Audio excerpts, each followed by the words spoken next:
Like drugs, you're going through so much shit to try and deal with life. You are literally, it's an unhealthy space. And so eventually you're going to go too far, you know? Who knows what happened to Philip? Who knows what he had to do in order to get to where he was at? There's a lot of things that people do that end up sitting and they can't get over it. And they got to keep getting high, hoping to get it out of their head, you know? But when you lose your man card, that's the only thing I can think of. You lose your damn man card. What is that? What do you mean by that? You give up your ability, your right to being a man. A man don't take it, a man gives it. So when you give up that man card, you don't get that back. Are you saying what I think you're saying? No, I'm saying what I'm saying. You don't get that back. You come into this world as a man one time. Oscar-nominated actor Terrence Howard has just dropped a bombshell, revealing how he was allegedly targeted by Diddy and other members of a so-called gay mafia in Hollywood. According to Howard, Diddy wasn't just a passive player in these troubling dynamics, but an active participant, trying to trap him into compromising situations. But Howard, determined to protect his integrity, says he walked away, refusing to bend to the pressures that have plagued so many in the industry. Howard opens up about his unsettling encounters with Diddy, revealing how the music mogul made repeated advances, first asking Howard to be his acting coach and later trying to get him involved in bizarre music sessions. But when Howard refused to play along, he says his assistant warned him, "He's trying to expletive you." Some guys struggling with that. You see Bieber struggling with that. You see some of these guys struggling with that. They can't get it out of their head. They can't get it out of their head. The things that they did, no matter how they did it, whether they were drunk or high or whatever, you gave up your man card. You need therapy. And that's the thing that hurts them the most. And so they end up on drugs, end up every way to try and get rid of any principles there are. And that's what It was the turning point. Howard cut off communication, drawing a firm line in the sand when it came to his personal boundaries. It's a different kind of man who stands up for himself in Hollywood, Howard says. He makes it clear, the price of fame in Hollywood can come at a serious cost, with many actors facing demands to compromise their masculinity, integrity, and even their dignity for the promise of a career boost. Howard, however, maintains that his man card is non-negotiable. In a powerful statement, he explains how giving up one's integrity and dignity can lead to a lifetime of regret, often buried under layers of substance abuse and mental turmoil. For Howard, the idea of losing his man card is central to his philosophy. He believes that when a person compromises their true self, whether for power or fame, it's a spiritual loss, one that can never be undone. His words serve as a cautionary tale for other actors, warning them about the long-term consequences of choosing the easy path at the expense of their own values. But Howard's revelations don't just expose the dark side of Hollywood's casting couches. They also highlight his genius as an inventor. Despite facing unimaginable pressures and setbacks, Howard holds patents that have been used by some of the biggest companies in the world, including Apple, Microsoft, and Sony. The problem? He's never seen a penny from these innovations.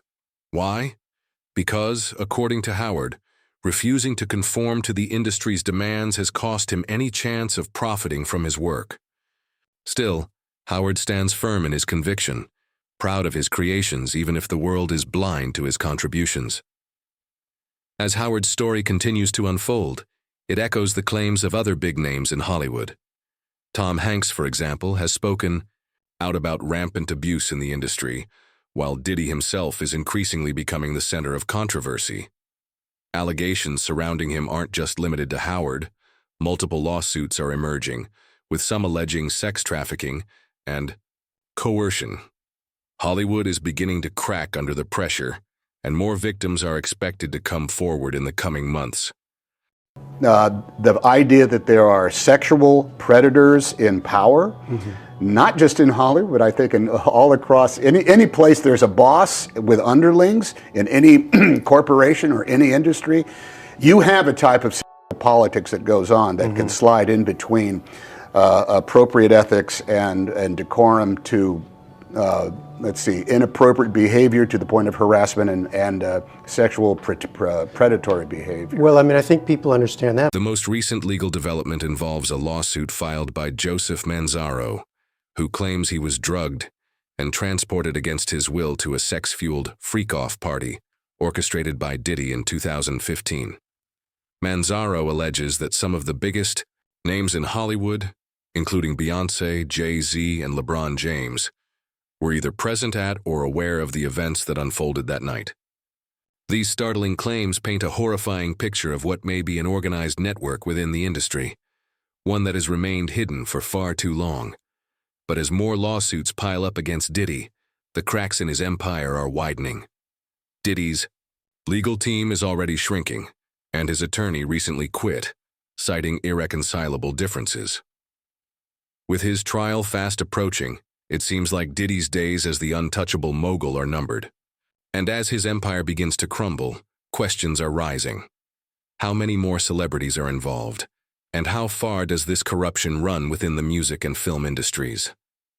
As Diddy's empire begins to fall, new characters are stepping forward, adding more complexity to the story. Meet Christina Kororm, a former chief of staff who worked closely with Diddy for over a decade.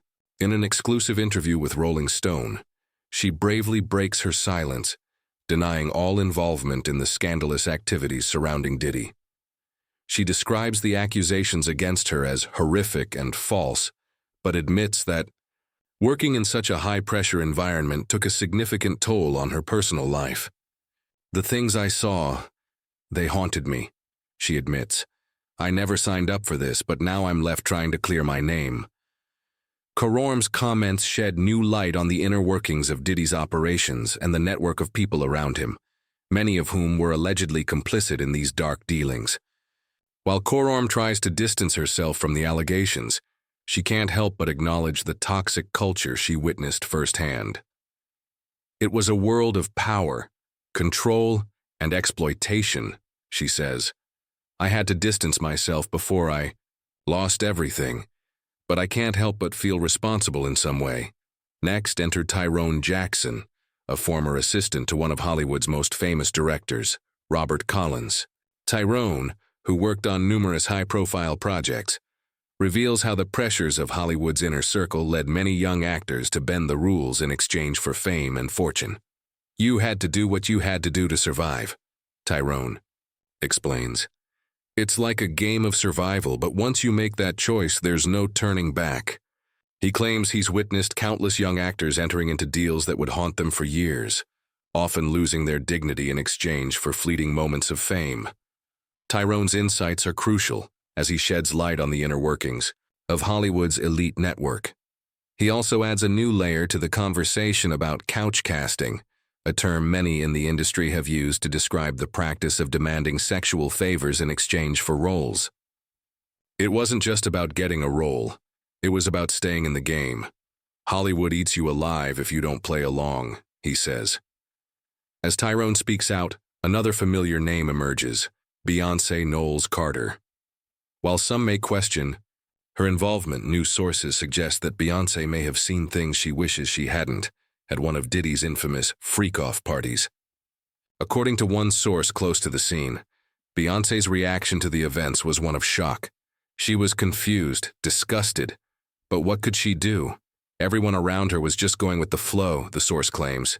Beyoncé is a powerhouse, but even she couldn't escape the manipulation and control of the industry. With Meek Mill, 50 Cent, and Drake also reportedly caught in the web of Diddy's influence, the situation is becoming more convoluted. As Diddy faces accusations from all corners, it's becoming clear that no one in Hollywood is safe from these scandals. Meanwhile, Joseph Manzaro continues to fight for justice, naming more high-profile individuals involved in the alleged sex trafficking ring. As his case progresses, it's looking increasingly likely that more secrets will be exposed, and Diddy's allies are starting to distance themselves. Diddy's trial is just around the corner, and his legal team is preparing for the fight of their lives. But as more names are dragged into the scandal, it seems like the once untouchable mogul's empire is crumbling.